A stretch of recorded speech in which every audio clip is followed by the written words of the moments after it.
In front of me is Xiaomi 13T, and today I would like to show you how you can use split screen view. Begin by accessing two of your apps in the background. In my case, Chrome and Play Store. When both of your apps are open, click on this square button to access background apps and hold the one that you wish to use on the top half of your screen. Now tap on this little icon under Padlock with two rectangles and click on the second app. As you can see, now I can use both at the same time.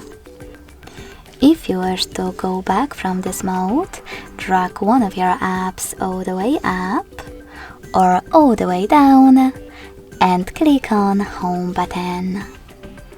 Thanks so much for watching. If you enjoyed this video, don't forget to leave a like, comment and subscribe. Bye!